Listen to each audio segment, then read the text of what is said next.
할렐루야. 우리 성탄 인사 한번 하면 참 좋겠는데요. 우리 메리 크리스마스 하면 여러분도 메리 크리스마스 하면 됩니다. 메리 크리스마스. 네, 우리 옆에 사람하고도 할까요? 우리 좌우로 우리 메리 크리스마스, 메리 크리스마스 이렇게 인사했으면 좋겠습니다. 여러분 이번 성탄에 하나님의 은혜와 기쁨이 가득한 성탄 되시기를 주님의 이름으로 축원합니다. 제가 농담이 아니고요. 여러분에게 정말 크리스마스 선물을 주고 싶었어요. 그래서 우리 원로장님에게도 그렇고 또 우리 교회 그 2년 동안 잘 못 나오신 분들한테 작은 선물을 카드와 보냈는데요. 여러분들에게 어떤 선물을 준비할까 생각하다가 제가 하나를 준비했습니다. 바로 별입니다. 별, 정진규. 별들의 바탕은 어둠이 마땅하다. 대낮에는 보이지 않는다. 지금 대낮인 사람에게 별들이 보이지 않는다. 지금 어둠인 사람들에게만 별들이 보인다. 지금 어둠인 사람들만 별들을 낳을 수 있다. 지금 대낮인 사람은 어둡다. 여러분은 마지막으로 별을 헤아려 보신 적이 언제 있으십니까? 저는 개인적으로 하나님 영성을 위해서 한 3년에 한 번씩 장기적으로 이렇게 하나님 앞에서 걷기 만남을 하는데요. 스페인 까미노를 한 850km를 2번 걷고 미국에 있는 JMT 트레일이라는 이제 360km 되는 길인데요. 한 4,000피트 되는 고원을 13개를 넘습니다. 밤에 가는 건 너무 무서워요. 위험합니다. 그래서 주로 낮에 가죠. 근데 제가 스페인에 몇 년 전에 걷는데 더위가 한 40도, 50도 돼갖고요. 도저히 낮에는 걸을 수 없어요. 그래갖고 밤 새벽 3시에 이제 사람들이 걷기 시작하는데 새벽에 걸으니까 금방 가는 거예요. 보통 4시간, 5시간 걸으면 3, 4시간이면 가는 것 같아요. 왜일까 생각해 보니까 제가 별을 헤면서 가는 것이기 때문이라는 것을 알 수 있었습니다. 미국 JMT 마지막 날에 이제 미주에서 제일 높은 산, 이 마운트 휘트니 산이라는 산이 있는데요. 저 산 앞에 딱 제가 있었는데 여러분 350km를 걸었어요. 산길을. 저걸 또 넘어야 됩니다. 저건 도저히 못 넘어. 그래서 두려움으로 대낮을 보냈습니다. 다시 밤이 되었는데요. 잠도 안 오고 해서 저희 와이프하고 같이 갔는데 새벽 3시에 그냥 걷자 하고 이제 헤드라이트 켜고 3시부터 걸었습니다. 근데 보이지 않으니까 오히려 편해요. 그냥 한 발 한 발 걸어가면 되니까요. 별 보고. 오직 별이 얼마나 많겠습니까 저기에. 그리고 그러다가 어느새 한 발 걸으니까 몇 시간이 지났는지 모르겠어요. 동이 터놓은 가장 험난한 가파른 길을 지나가고 저 앞에 정상의 자태가 보이는데요. 그 황홀함을 말할 수가 없어요. 근데 그 황홀함 뒤에 있는 게 있습니다. 뭘까요? 소망입니다. 소망. 제가 종주를 시작할 때 두려웠습니다. 그런데 한 걸음 한 걸음 가다 보니 그 걸어가는 길 속에서 제가 생각지 못한 새로운 하나님의 방법, 은혜, 그리고 하나님이 주신 기쁨을 경험했습니다. 돌이켜보니 제 인생도 제가 특히 깜깜할 때 걷거든요. 참 어두웠습니다. 보이지 않아서요. 그러나 보이지 않았기에 어쩔 수 없이 두렵지만 그래서 한 발 한 발 별을 보며 걸어갈 때 정말 언제나 저의 생각을 뛰어넘는 하나님의 인도하심이 있었습니다. 그래서 저는 별을 보고 걷는 것이 참 좋습니다. 물론 두려운 일이지만 소망과 기쁨을 발견하는 일이기 때문입니다. 오늘 동방 박사들은요, 우리 10절을 보니까요, 정말 가장 크게 기뻐하고 기뻐했다고 했습니다. 왜 그들이 그렇게 기뻐했을까요? 유대인의 왕을 그토록 서로 기다린 유대인들도 아니었습니다. 로마의 압제 속에서 허덕인 그렇게 절박하지도 않은 유대인들도 아니었어요. 동방 박사들이 그렇게 크게 기뻐하고 가장 기뻐할 수 있었던 것은 저는 딱 하나라고 봅니다. 그것은 그들이 별을 따라왔기 때문입니다. 별을 따라 걸었기 때문입니다. 그 당시 세계 정세는 애굽, 페르시아, 바벨론, 로마 등 강대국들이 서로의 패권을 차지하기 위해서 치열한 쟁탈전이 있었습니다. 그 사이 힘없는 나라들과 백성들은 끊임없는 착취를 당했습니다. 그래서 사람들은 정말 평화의 왕이 나타나서 이 어둡고 절망적인 시대를 끝내기를 간절히 소망하고 있었습니다. 이 동방 박사들은 그 바벨론 시대부터 이 평화의 왕이라는 이 점선술가니까요, 왕이 태어날 것이라는 기대와 연구를 하고 밤을 새도록 연구를 했습니다. 그리고 그 별을 드디어 찾은 것입니다. 그래서 기뻤을까요? 물론 기뻤을 것입니다. 그러나 오늘 10절 가장 크게 기뻐하고 기뻐하였더라, 이 기쁨이었을까요? 아니요, 우리도 간절히 원하는 것을 발견했을 때 기쁩니다. 그죠? 원하는 직장을 찾았을 때, 정말 사랑하는 애인을, 사랑하는 사람을 찾았을 때 그 기쁨은 정말 말로 표현할 수 없죠. 그런데 그 기쁨이 소망을 만드나요? 다시 말하면 항존하는 기쁨일까요? 아니요. 그 기쁨은 잠시입니다. 동방 박사들이 그렇게 크게 기뻐한 것은 별을 발견해서가 아닙니다. 2절, 그의 별을 보고 그에게 경배하러 왔노라. 경배하기 위해서 그 별을 따라왔기 때문입니다. 별이 중요한 것은요, 그것이 우리 인생의 정답을 가르쳐 주어서가 아닙니다. 우리 인생에 따라갈 수 있는 여정을 가르쳐 주기 때문이죠. 발견하는 것은 그래도 쉽습니다. 하지만 따라가는 것은 참 어렵습니다. 왜냐하면 삶이라는 거친 그 삶을 동반해야 하기 때문입니다. 여러분, 동방 박사들은 모든 것을 가지고 있는 사람들입니다. 별을 따라가기 위해서는 자신의 위치, 직업, 존경받는 것 모두 내려놔야 했습니다. 그리고 그 당시 페르시아에서 예루살렘까지 가는 것은요 1년, 2년이 걸리는 길입니다. 그 당시는 치안이 없습니다. 밤길을 걸었다가 여러분, 도적대와 수많은 사람들의 목숨을 위협을 당할 수가 있습니다. 수많은 질병을 걸릴 수가 있습니다. 실제로 목숨을 거는 행위입니다. 그런데 더 어려운 게 있어요. 여러분, 그들이 걸어가려면 낮에 갔을까요? 밤에 갔을까요? 지금 못 따라간다고 그랬죠? 지금 별 따라가요. 그럼 낮에 가야 할까요? 밤에 가야 할까요? 네, 밤에 가야 합니다. 밤에 가야 하는 것은 더 어렵습니다. 여러분, 이동하기는 낮이 편합니다. 낮은 내가 볼 수 있으니까. 그런데 역설적으로 별은 밤에만 보이잖아요. 정준규 시인의 말처럼 지금 대낮인 사람에게는 별이 보이지 않습니다. 지금 어둠인 사람들에게만 별들이 보입니다.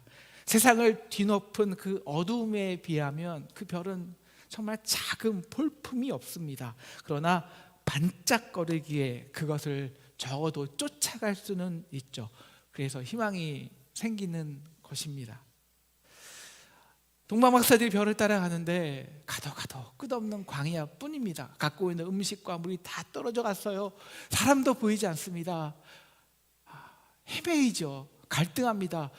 이거 괜히 별을 따라갔나? 그들은 당시 가장 뛰어난 학술가이고 점성술가입니다. 우리의 지식을 따라갈 거, 우리가 차라리 지도를 만들어서 지도를 따라가자. 사람들이 그 동방 박사들끼리 우리가 3명인 줄 알면 사실 3명인지 4명인지 5명인지 우리는 모릅니다. 무리였죠. 막 갈등을 합니다. 지도를 따라가자고 싸움을 합니다. 근데 가면 갈수록, 자신의 지식으로 갈수록 더 큰 광야만 만납니다. 혼란스럽습니다. 그리고는 다시 아무것도 할 수 없는 밤이 되었습니다. 다시 어쩔 수 없이 겸손하게 별을 따라 걸어갑니다. 동틀 새벽 또 다른 광야를 만났습니다. 별 따라도 별 수 없잖아. 그런데요, 정말 자기의 지식으로는 전혀 있을 수 없을 그 광야에서 작은 오아시스가 있습니다. 감탄이 나오지 않겠습니까? 그렇게 1년, 2년을 걸으면서 그들이 배운 훈련이 뭘까요? 그것은 자기 눈에 보이는 방식을 내려놓는 것입니다. 대낮에 가려는 자기 생각을 내려놓는 것입니다. 자기의 주도권을 내려놓고 겸손히 별만을 따라가는 것입니다. 저에게 누가 신앙이 무엇이냐라고 물은다면 저는 길을 걸어본 자로서 반드시 말할 수 있는 것이 있습니다. 그것은 보이지 않는 길을 따라가는 것이라고. 십자가의 길은 보이지 않습니다. 도대체 내가 어디까지 감당해야 되고, 어디까지 참아야 되고, 어디까지 용서해야 되고, 어디까지 희생해야 되는지 가늠이 되지가 않습니다. 그런데 역설적으로 그 길을 걸음으로 해서 내 지식과 내 생각으로는 소망할 수 없는 것들을 소망하기 시작하는 것입니다. 그 끝이 어딘지 모르는 광야에 도착하고요, 높이를 알 수 없는 거대한 산맥이 그들 앞에 가로막습니다. 두렵죠. 또 이걸 시작해. 그런데 어둠에 비하면 아주 작은 별이지만 그 작은 별이 우리에게 이렇게 속삭입니다.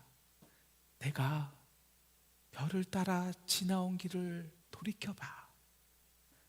내가 볼 수 있는 그 시야의 한계, 내가 만지고 터치할 수 있는 그 공간의 한계를 뛰어넘는 하나님의 놀라운 인도하심이 있잖아. 그 별이 아직 너를 비추고 있잖아. 세상에 비록 어두움이 가득해도 그 어두움이 세상을 다스리는 것이 아니야. 낮에 보이는 세상의 그 화려함과 권력이 세상을 다스리는 것이 아니라고. 천지 만물을 창조하신 하나님으로 인한 소망이 내 안에 꿈틀거리고 있다면 그 작은 별이 너를 주관하고 다스리는 것이라고. 드디어 동방 박사들이 3절을 보니 예루살렘에 도착했어요. 유대인의 왕이라고 하니까 당연히 예루살렘으로 갔겠죠. 근데 예루살렘에 있던 모든 사람들이 이 왕의 탄생을 소식을 듣고 어떻게 반응할까요? 오늘 말씀 보면 소동했다고요. 소동했다고. 요란하게 소동했다. 두려워했다는 것입니다. 여러분, 예루살렘은 누가 살까요? 주로 대제사장들, 서기관들, 지도자들, 정치인들이 사는 곳이 예루살렘입니다. 그들도 물론 메시아가 오기를 간절히 기대하고, 아니 연구하고 소망했을 것입니다. 그러나 그들은 따라가지 않았습니다. 대신 그들이 원하는 게 있죠. 예루살렘에 있던 자기 자리를 지키는 것입니다. 자기의 권력과 안정적인 자리를 누리기 원했습니다.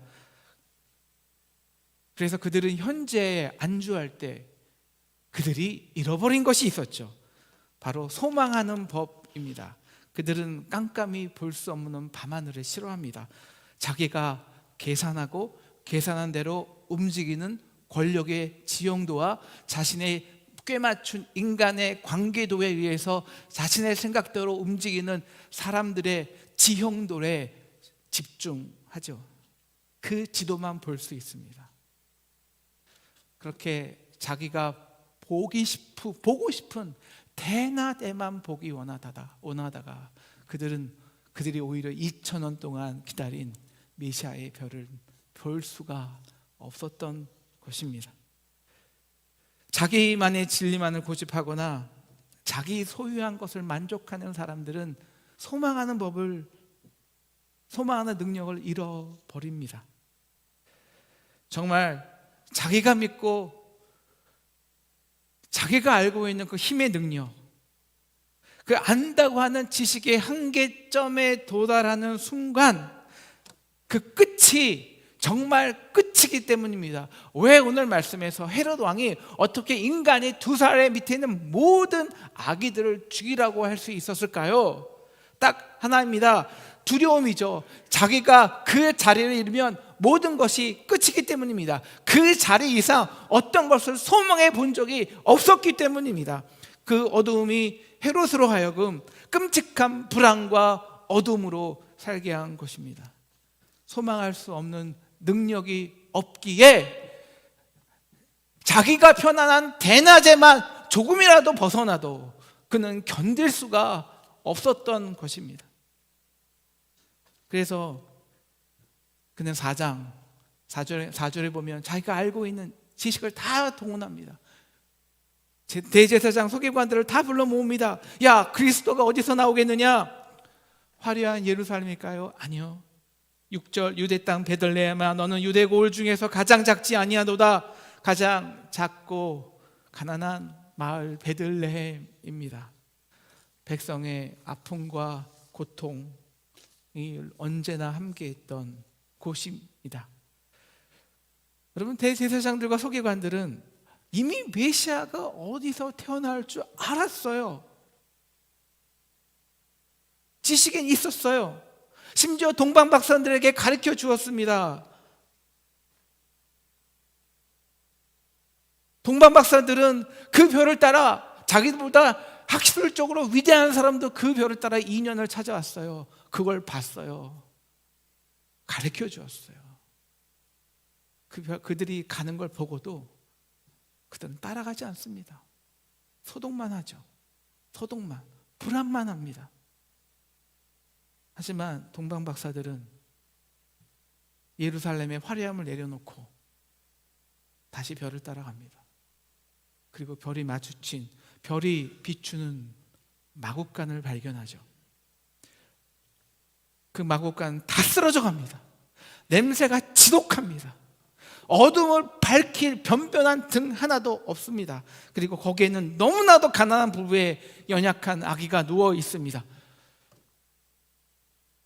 여러분, 객관적으로 보세요. 기뻐할 수 있었을까요?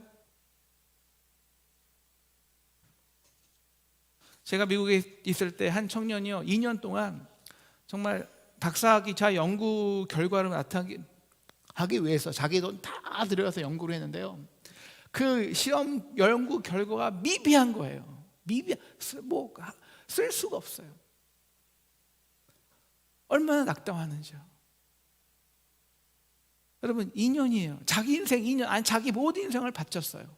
그래서 발견한 왕이, 자기의 목숨을 무릅쓰고 발견한 그 왕이 다 쓰러져가는 마국간에 태어난 버림받은 아기예요. 저 서슬퍼런 제국들을 대항하기 위해 너무나 연약해요. 그래도 궁궐에서 태어났다? 그러면 가능성이라도 있겠죠.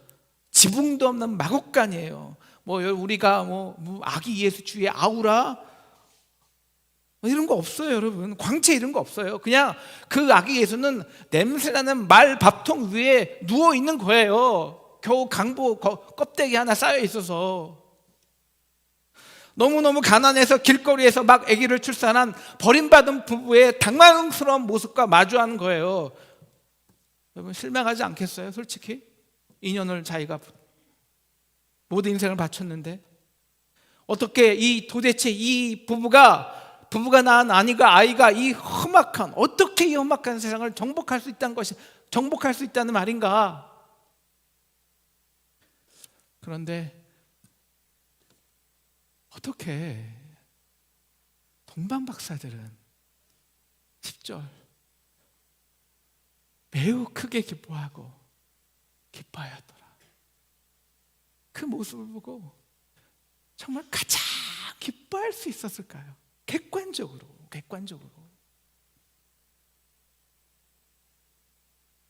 별 때문이죠. 아니,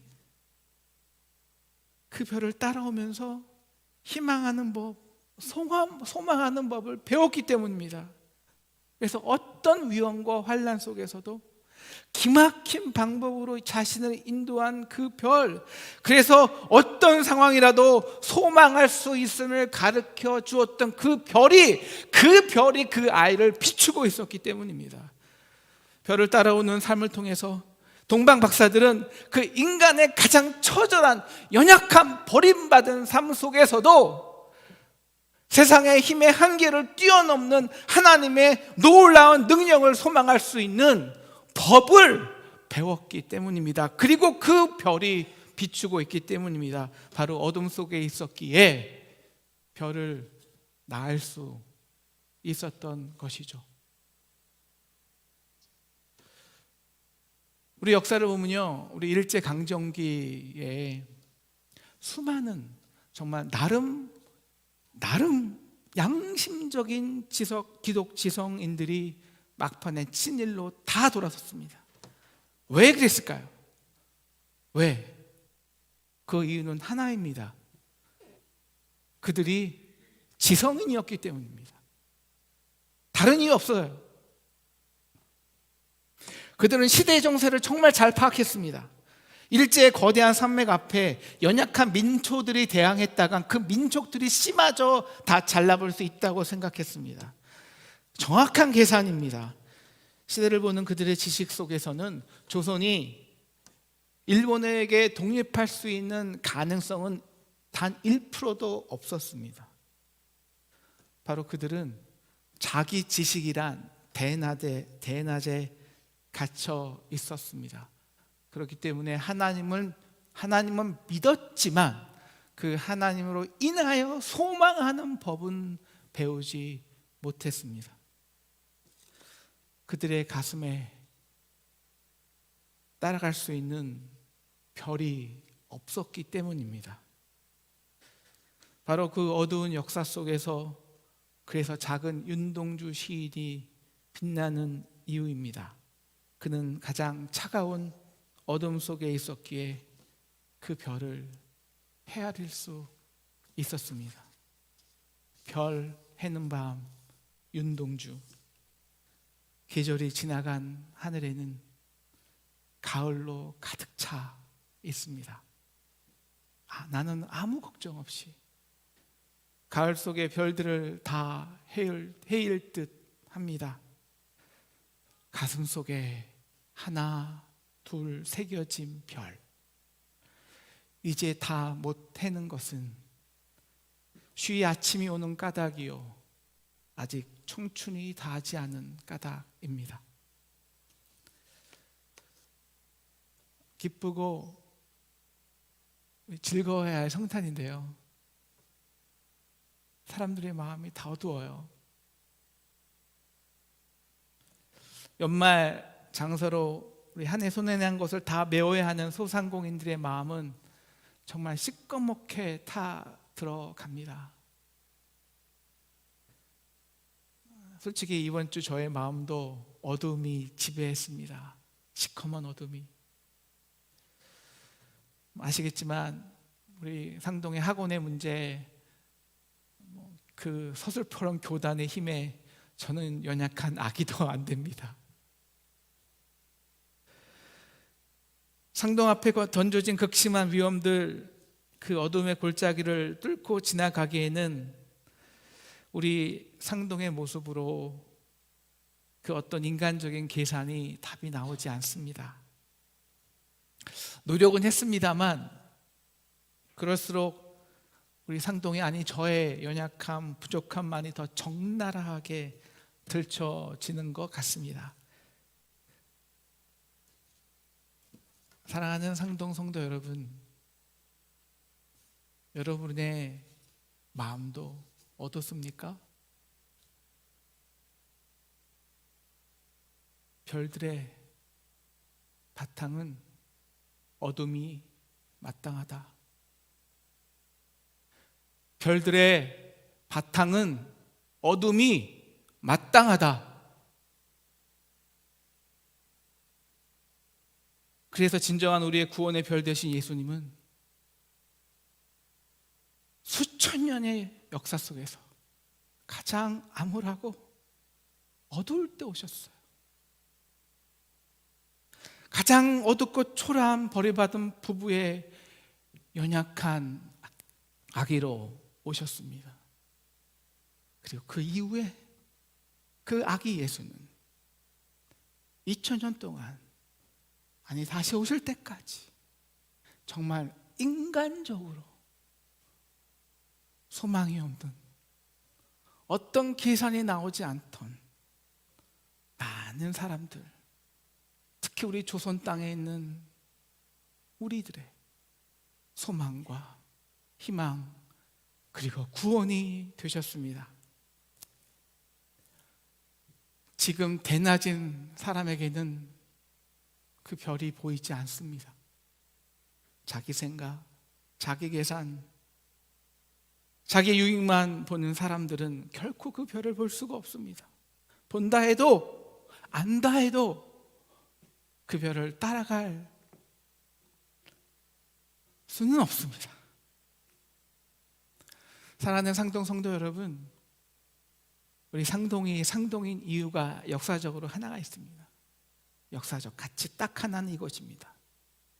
다른 믿음의 지성인들이, 다른 믿음의 기독 지성인들이 어둠에서 대낮으로 도망칠 때 우리 상동은 그 어둠 속 별을 따라갔습니다.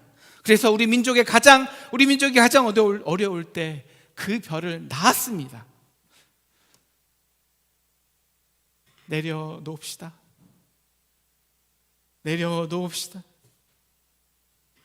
우리 상동의 조상들처럼, 박사들처럼 우리의 지식, 우리의 자리, 생각, 오름 다 내려놓아야 합니다. 누군들 대낮에 가고 싶지 않겠습니까? 내려놓아야 합니다. 이 어두움, 우리의 연약함, 인간의 죄는 도저히 우리의 능력과 생각으로 뚫어낼 수 있는 것이 아닙니다. 그래서 오늘 우리를 위해 구주가 탄생하셨습니다. 이 어두운 가운데 겸손히 따라갈 수 있는 별을 우리에게 선물로 주셨습니다. 그리고 지금 어둠인 사람들에게만 그 별이 보입니다. 그래서 그 별을 겸손히 따라갑시다. 그러다가 동방박사들처럼 우리의 그 초라한 마국간, 가난하고 불쌍한 우리의 모습, 그 모습 속에서, 아니 그 모습으로 오신 아기 예수를 보고 가장 크게 기뻐할 수 있는 저와 여러분 되기를 주님의 이름으로 소망합니다. 지금 어둠인 사람들만 별을 낳을 수 있다. 지금 어둠인 사람들만 별을 낳을 수 있다. 오늘 말씀 생각하면서 찬송가 116장 함께 찬양하겠습니다.